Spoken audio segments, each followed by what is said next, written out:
événement où ils ont constaté au niveau il y a Israël na Iran. Avant d'expliquer, cette explication sur l'anticipation, mais je me réserve de parler beaucoup sur ça parce que créer un problème dans Mbokawana depuis que j'ai réalisé que les services de sécurité, l'armée, la présidence, presque tous les domaines est entre les mains de Kagame et Kabila. Depuis que j'ai réalisé ainsi, je commence à avoir beaucoup de réserves, même de passer mon temps dans les réseaux sociaux. Parce que vous devez comprendre, même les agents au Bazalé dans Bokawana, agents et services de sécurité, militaires, tout comme services civils, vous devez faire très attention parce que les services en Boka et Zélé dans Boka na biloté. Donc, pour développer en gros, quand il y a audio, il va comprendre pourquoi on a le Bongo. Avant de continuer, on va couper sa mise en garde.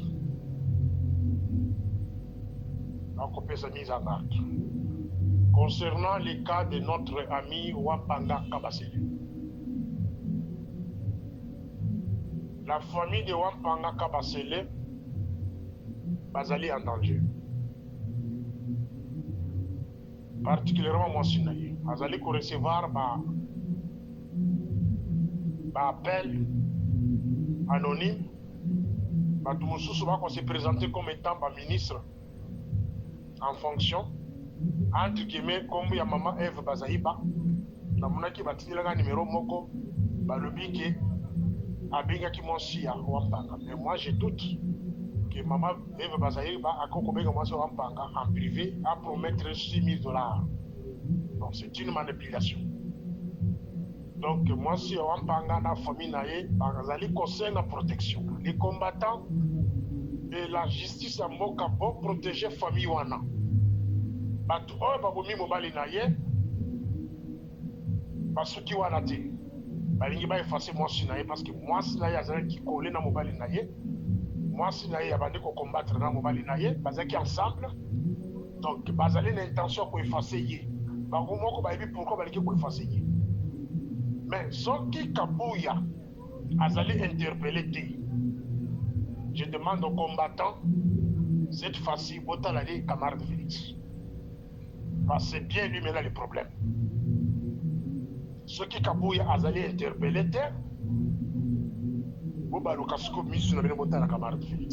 je vous dirais ce que Bokosala. Et si tout ce bakanye Bembenaï, la cola qui s'est bien le Bokosala. La Kanyina parenthèse. La ligne à répondre question on va poser sur l'anticipation en sécurité. Il y a un ami qui me posait la question de savoir pourquoi notre gouvernement ne peut pas se comporter comme Israël. Il y a quoi anticiper, il va anticiper dans l'Iran. Mon cher ami, le gouvernement congolais n'existe pas. C'est ça la réponse que je peux te donner. Le gouvernement congolais n'existe pas. On parle de l'existence d'un État, ce qui a donné un contrôle de la sécurité en Boka. Je pense que c'est ce qu'on a. On parle d'un État. Si c'est l'État en question est en mesure de contrôler son service de sécurité, ou la structure où est composée la République. Et l'État congolais a été absent.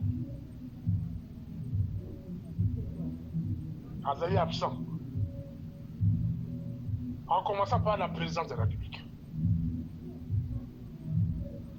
La base est touchée par Tébéli. Prenons le cas du président de la République, camarade Félix. Il est là, vous l'appelez président de la République, parce que vous n'avez pas le tapis rouge. Il n'a pas de contrôle de rien. La stratégie rwandaise. C'est ça la stratégie que Israël a appliquée à la carte d'Iran. la stratégie rwandaise. Vous trouverez les mêmes conseillers, Bazali, qu'au conseil camarade de Félix, soi-disant israélite, et Bao Bazal à Rwanda. Au commandant Binduki, camarade de Félix à Kosomba, et pas israélite. Les mêmes gens là, Bazal à Rwanda. C'est ça l'absence d'un État. Il ne contrôle absolument rien. Et il n'a pas la capacité à courir Batouana, Basala Kadine la Rwanda, et puis Bazal Panaï. Je pense que vous touchez Batubele, les Rwandais, dans ses stratégies, il a miné le Congo. Dès Israël a miné l'Iran. Vous allez voir Bazali Kogomatina, cause à haut niveau, chef d'état-major, les patrons d'intelligence iraniens, Bazali Kogomabango. Pourquoi? La stratégie utilisée par Israël, c'est la même stratégie au Rwanda utilisée au Congo. Je vais vous expliquer.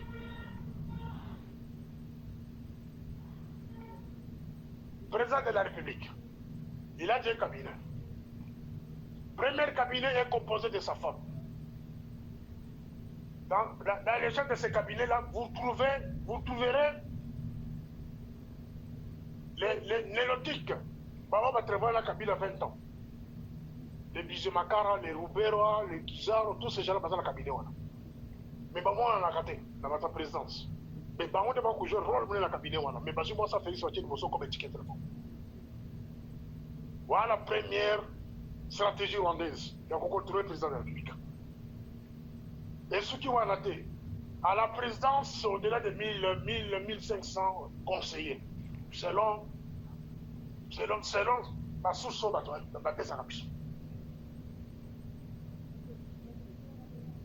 Alors, pour contrôler ce conseil-là, soi-disant, ma conseil président, on va qu'il y ait un film porno dans le bureau, comme il y a un sanga, ma vente 2 heures, 3 heures dans le bureau, puis il y a un hôtel, il y a un ngata. Il y a un conseil à la présidence. Batouana, Bachele Bamusko, superviseur comme Kinzo, un certain Kinzo, un faux mouchi, les représentants de Louise Mouchakwabo, Kagame, Macron, etc., etc. Alors, pour tromper les naïfs, Bachele adjoint un certain Nicole Bois. Je ne sais pas si j'ai bien prononcé son nom. Moi, on est un professeur, je pense Bois, de l'IPEN. Il fut ministre de l'éducation. Moi, on a un Yaza, directeur des cabinets, adjoint. Il y a Tony Kinzo. Moi, les apports comme maquillé, mais superviseur, nous devons superviser cabinet proprement dit de la présidence, c'est Anthony Kinzo. Info Mouchi, Merwandé. Voilà Kagame. Force de Kagame. C'est-à-dire, biloko nyonso bosalaka na présidence. Makambo nyonso bosalaka na présidence. Ba document nyonso administratif, tout. Ça doit passer par Kinzo. Donc, quand ça passe par Kinzo, Kagame a informé. Kabila est informé. Voilà, on a bien? Ya. Cabinet Moussou parallèle, moi c'est mon fils Azali, ou n'en débat Kaïman de Bazakuna. Et pas tout qui est de Malembe. Tout est à niveau de conseil spécial. Tout ce que celui-ci fait, tout. Nous savons l'union, ce qui est dans le département, il y a Edi Garambe qui est considéré comme le vrai conseil spécial. Et Bisimakara considéré comme le patron de la sécurité interne, tout comme externe. Même sécurité militaire, Bisimakara. Donc ces gens-là sont bien organisés pour travailler avec nos services. Djoko Kende dans ANR. Bajan ANR vont faire la matone. Bientôt, on va faire un ordre pour vous faire sous rapport. En commençant par le chef de poste principal. Komata. Je vais vous dire comment. Vous pouvez sous ma rapport à Binote Nambokawana. Parce que vous exposez ma vie à Bino. Vous exposez ma vie à Bino. Voyez bien comment notre vieux Moussassa, Goliath. Personne. Oui, bien, il y a un foka. Na okota profondeur te parce que dossier na mone bo vandi lango mais na kola musa yango. Je vais inciter la famille de Moussassa à comporter plainte au niveau du droit de l'homme international. Il faut liwana yeye bana nana bomayi. À la veille de sa mort, il a été conduit auprès du camarade Félix par l'une de ses cousines. Cousine est proche. Dans autant comme on était. Après audience, on va écouter la camarade de Félix. Débattu pour moi dans la la canne parenthèse en la main, ils allaient les seuls à couper Sabine Boyo quand on vient. Maintenant, au niveau de la nerf, nous allons répondre, mon toit poser la question sur l'anticipation. Si nos services peuvent anticiper le Rwanda. Mais l'explication de la couper ça, c'est pour fermer les bouches de ces gens-là qui ne vont pas poser la question sans s'en rater. Pour tel qu'au niveau, il va servir service les années. Et qui commande ce service? Ici, je vais interpeller M. Izone, Justin Izone, son adjoint, M. Kalambay. Bazali kosala le bino kompule kolongula bino wana. Dans les cabinets des camarades, Bazali partagé. Les avis sont partagés. Nous allons à quand on va soutenir Botikala, nous allons à quand on va soutenir des parts. Que vous soyez remplacé par un certain Philémon. La Sina Levila n'a pas auto dans plusieurs fois. Avant qu'on mette quand même Moutouna en air, mes chers amis, il faut monter là quand même Moutongo, profil naïe. La Sina fait ce profil de Moutouana. Il ne mérite pas d'être patron de la mer. Il n'est pas l'agent de la mer. C'est monsieur fils chauffeur de Caïssois. De la maison civile, il est en courant les cousins de Félix. Les fils sont chauffeurs. Balongole Moussala pour la vol. Ce monsieur même dans le cabinet place à Zawana de l'eau. J'apprends qu'à moi, je suis sécurité particulière. C'est la femme qui fait tout, qui terrorise tout le monde dans la mer là-bas. Hein? Nous on est beaucoup commissaire âgé de la mer, cher camarade Félix, on est qui Congote. Je peux comprendre, ça fait partie de la stratégie rwandaise. Il faut nommer les faibles dans un service clair, juste maintenant pour bien manipuler les services. Mais nous battons l'air pour bien, pour fondamenter le bien. Après le départ de votre chef, parce que côté la bino mon tout rigouré. Selon les Rwandais, c'est un professionnel. Il faut battre un monsieur qui n'est pas de la boîte, ou et puis un RT, pour qu'il va manipuler les services de Malabo. Il y a un pointé le nom de Philémon. On est bas, ça va le camount, on rigouré. Il y a 4 années, battre Yewana. Non, non, parce que vous avez battu pour le Philémon. La femme de Félix, ça doit pour gérer quelqu'un pour tomber nommé âgé. Mais elle va nommer âgé, d'accord, c'est bien le lobo ça là. Je vais vous dire ce que vous devez faire, mais à travers l'audio, vous comprenez qu'il y a le balabino. Mais la hausse de la carte d'écrit, il va nommer Moutouana. Et puis dans la semaine, il y a le lobo ça là.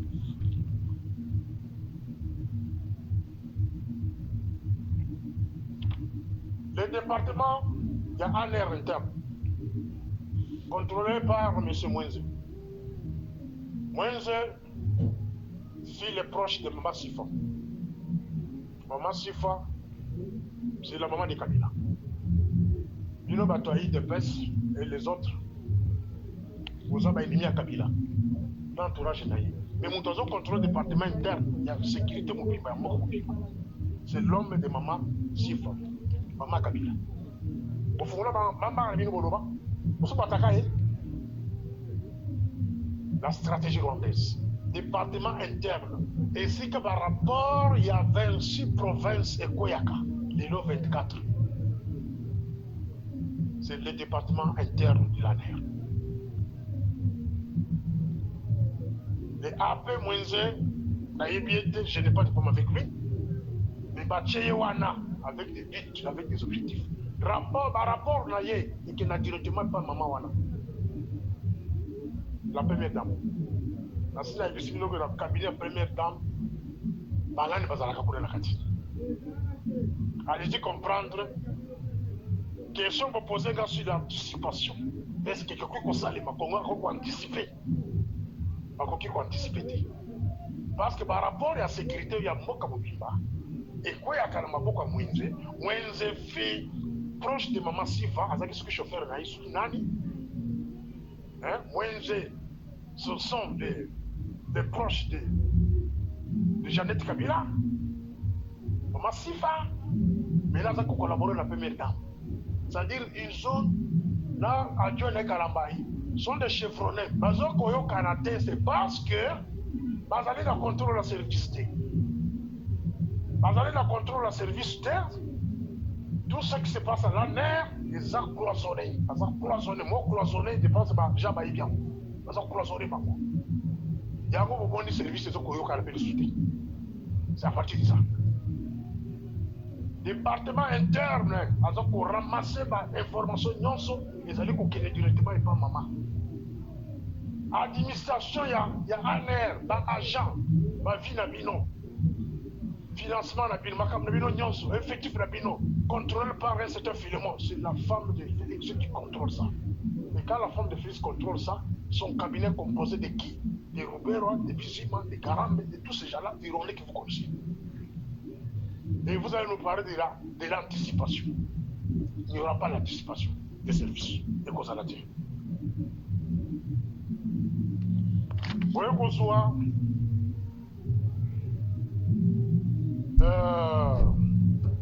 DGM. Avant de DGM, Baretok nyonso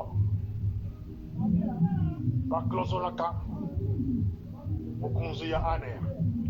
Les Redoc donnent les rapports directement, comme à l'époque de Mbelou, ils donnaient les rapports na ministre intérieur. Ministre intérieur azaki koklozole pe ANER. Par rapport nyonso ya Baretok zo komela yi. Azape na ye département. Bon, c'est ce qui est d'abord normal. Le ministre de l'Intérieur contrôle la sécurité du pays.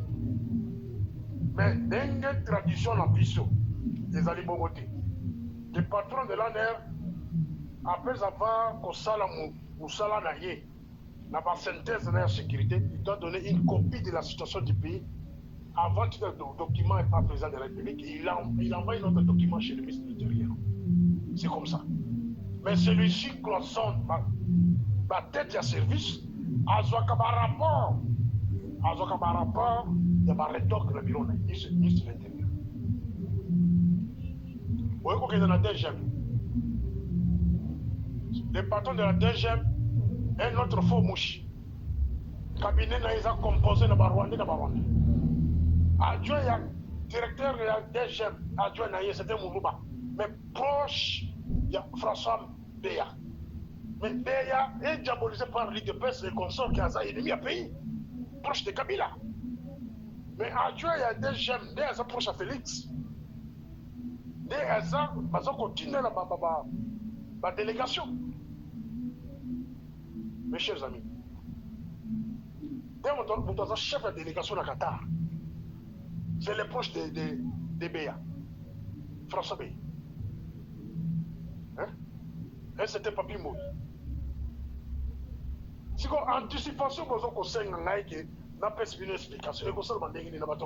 Donc le Rwanda contrôle le Congo. Aujourd'hui, vous avez constaté que Moutamba, Ozare, Moutamba, Bakangiye, Moutamba, Bakangaye plutôt. C'est parce qu'il avait attaqué Kabila.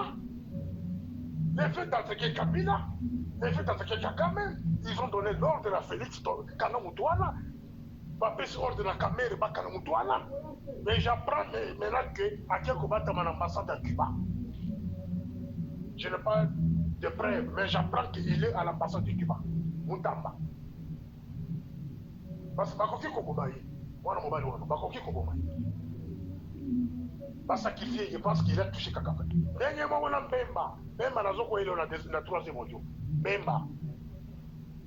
Maintenant, la Côte d'Ivoire, les autorités, elles ont prévu, elles ont prévu pas pour moi. à partir du 15 au 30. Les 15 au 30 juin, c'était les dates prévues. Il y a qui battent la camarade de Félix Mboma.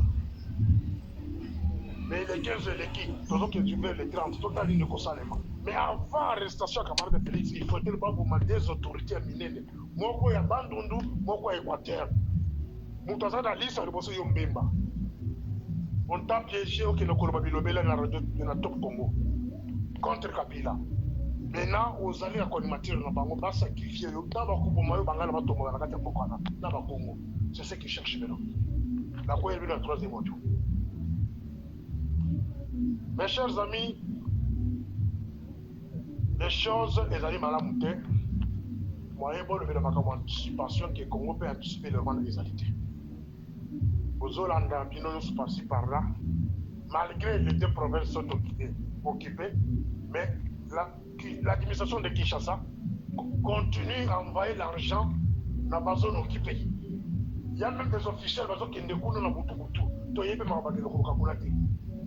Mais on va vous dire que nous sommes en guerre, Kabila, ennemi du pays. Mais nous allons collaborer avec Kabila, en coulisses. Nous allons exécuter l'ordre à Kabila, en coulisses. Et vous allez me demander, moi, l'anticipation. Vous allez anticiper qui? Ici, vous êtes en train de sacrifier les enfants du pays. Oh, nous sommes là, nous sommes tous là, le Congo, qui a défendre le Congo, Baboumi. Oh, nous sommes côté là, le Constant Moutamba, Baboumi, Bakangi. Je pense que les gens, il y a un air, il y a des miens pour vous qui n'ont bien. Vous savez l'attention, n'a pas dit comment.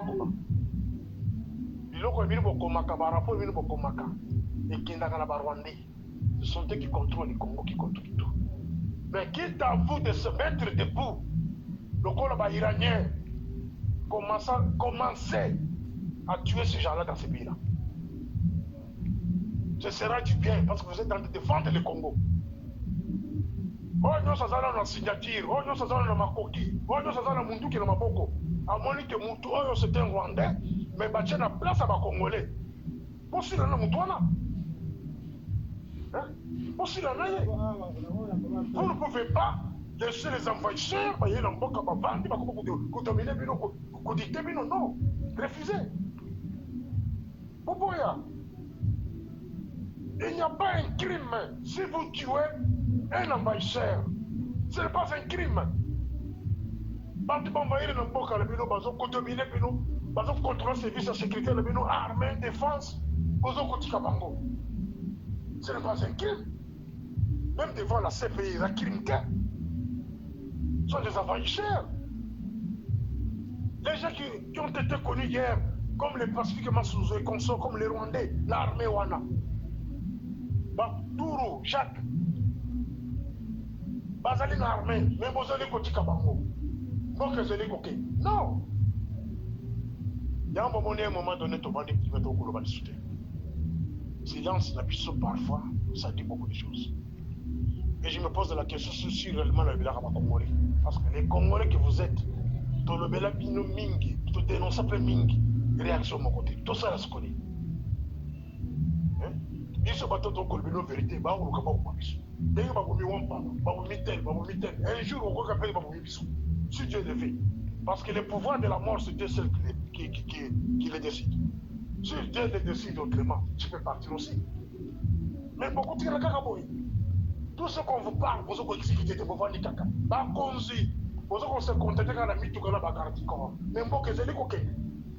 Dans la Kissibino, depuis la présidence jusqu'en bas. Le président de la République est pris en otage.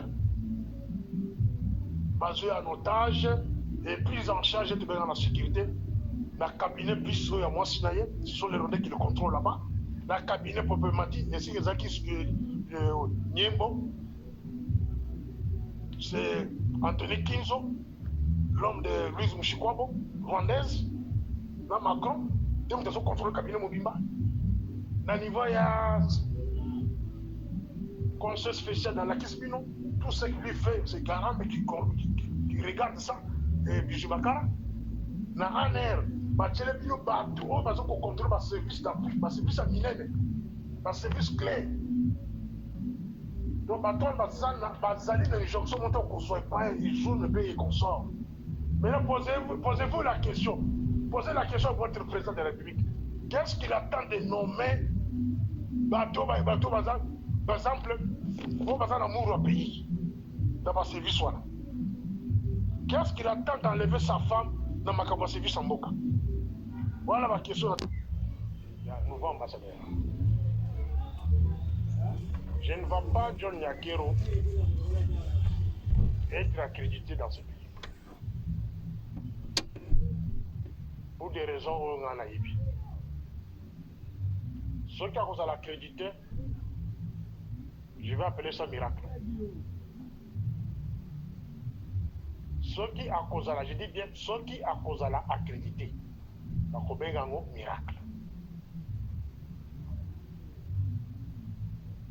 Mais jusque-là,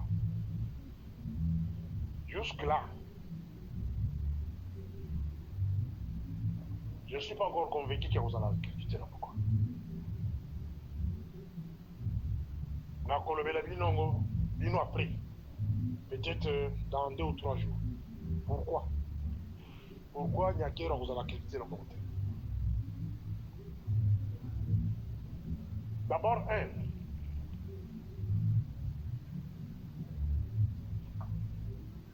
nos autorités bayokakate.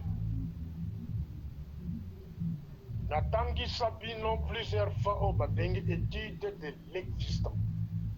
Bato bakenda université baïbo babengi étude de l'existant et la kisinine. Étude de l'existant. Pour un professionnel, il faut battre les cas dans le service de renseignement, sécurité. L'étude de l'existant reste un moteur levier pour gérer une entreprise ou bien une république. L'étude de l'existant. Dans l'étude de l'existant, vous permet, vous, les nouveaux gestionnaires, de comprendre d'abord comment appareil wana banoko travailler. Banani bazalaki wana. Il faut qu'il y ait banani bazalaki wana.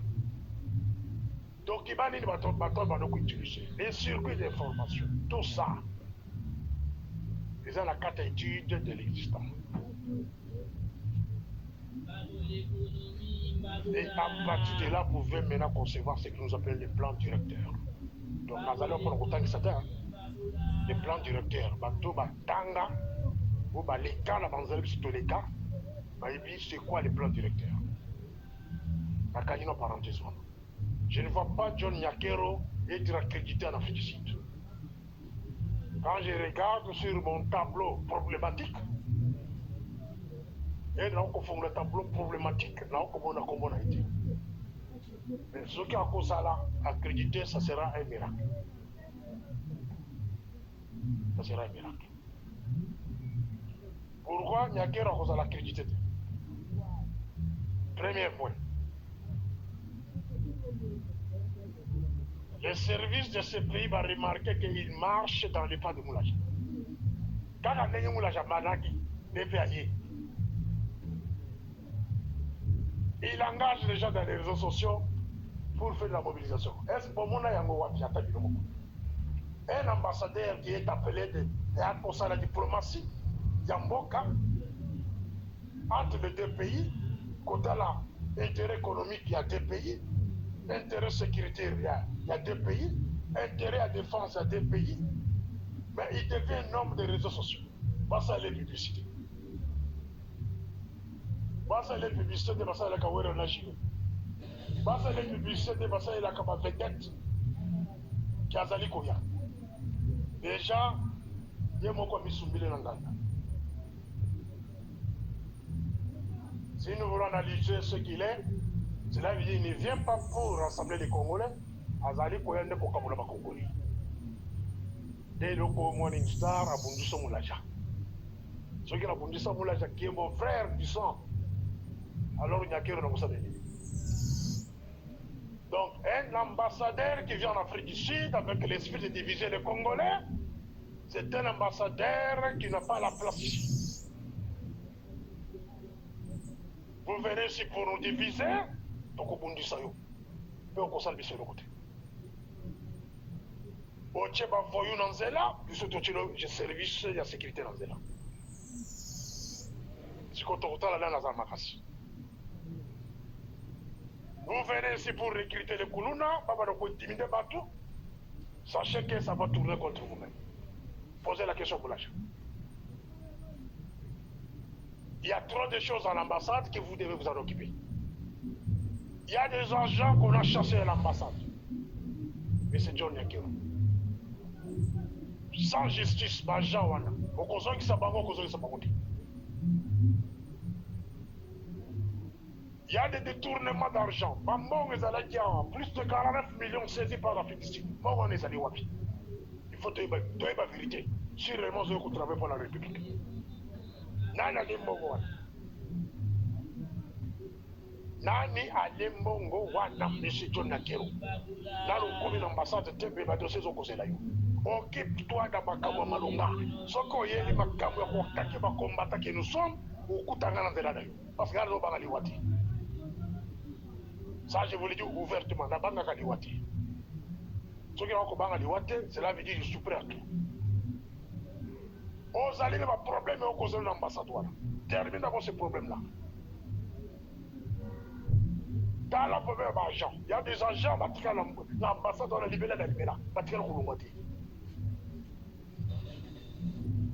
Banani Badembongo, laissé par l'attaché militaire Ngoy. Ngoy. Timothée Ngoy. Bon, on a passé Ziraka Wamboko. Il valait de 35 millions de rentes. C'est beaucoup d'argent. Bané Badembongo.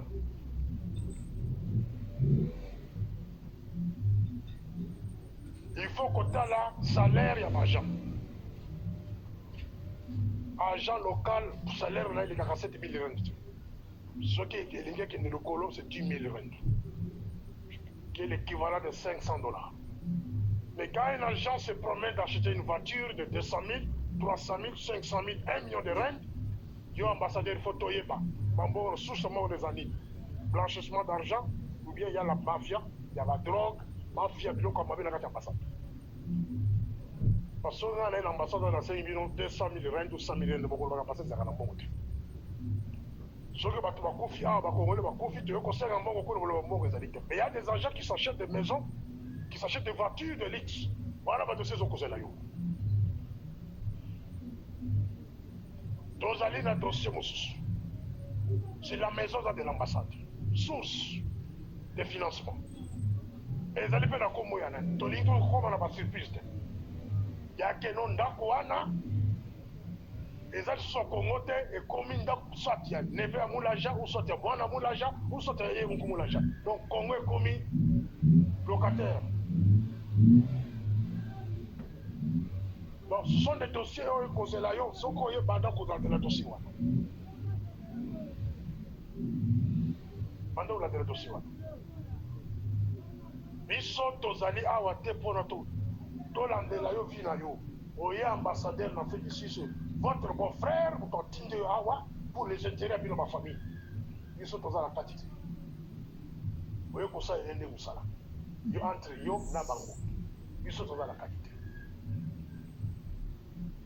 Mais koye la biso awate. Koye awa, tout le monde a l'ambassade et commis place à Bakulula, et commis place il y a ma parti politique, et commis place il y a ma Kiolela, et tout ça, vous avez nos vendre Lingomba, vous avez un bakomo na biso. Ah, beaucoup de biso na voilà. Nous avons sur le bakoki. Nous agissons comme un Iran. Parce que ce biso na musika, bakoye biso na mutuana, azapamba, azaboye, azaboye. Mais tout lorsque vous sango, renseignez-vous dans un an. Dans un nyoka où avant la relation mabeli à zéro, mais ceux qui vous provoquer, il y a comprendre. Si vous me provoquez avec vos gens, vous coûtez la malade. Vous coûtez la malade. Mais si vous venez, vous tirez la musique, la mi vendeli. Ah, là vous avez piloté. Pour ça, parce que le bino beaucoup ça là, ce qui 4 ans aussi, ce qui est là, vous savez 8 ans. Là, comment on a là, il y a ce qu'on a moins de comment on a les réfugiés. Les réfugiés n'ont pas droit de fréquenter l'ambassade. Les réfugiés n'ont pas droit d'être manipulés par l'ambassade. Par l'ambassadeur. soki na moni kosangisa baréfugie na communauté congolaise na banini oyo bitumba tika baréfugie na HCR tika baréfugie na gouvernement sud-africain occupez-vous na makambo batindeli oyo awa ya coopération congolaise na Afrique du Sud tika bacommunauté congolaise kane basala makambo na bango na ndenge na bango bato bakolanda yo so de flatteur nde bayaka na division na kati ya bilia bacongolais. Laissez la communauté congolaise tranquille. Baza na tina na yo te, baza na tina ambassade te. Tant tozaka ba problème awa, toyaka na ambassade te. C'est le gouvernement congolais et le gouvernement sud-africain qui aza na charge na biso. Na HCR. Je pense na kokata wana. Nakena musika te. Na zelaki na peso conseil. Conseil, il y a les bienvenus. Yaka, comme ambassadeur, offre une attitude au Salahawa. Vous êtes les bienvenus. Dans Mboka Mandela, respectez la loi ya Mboka. Donc, vous êtes là. Mais soyez dans Mangungu, orgueil, il y a Bambongo besoin, avec espoir que non, vous allez corrompre les services sud-africains. Babebisa loi ya Mboka na bango wana le obebisi. Komekate. Bawe ba meka. Tuzala batusu na ambassade ba kedati ko so basi na dirko. Sora basa le komi mabe hein. Baza déjà identifié ba wonyusu. Vous couchez avec un diplomate congolais, c'est une corruption. Donc diplomate il faut balader là. Les relations qui ont créé dans moi, c'est donc ça le département il y a affaires étrangères. C'est une corruption. Un crime au niveau intelligence. Sur le travail va carotter. Donc il y a une enquête dans ce sens-là. Voilà. C'était la causerie morale selon Morningstar chez M. l'ambassadeur John Nyakero. Soyez les bienvenus. Morningstar.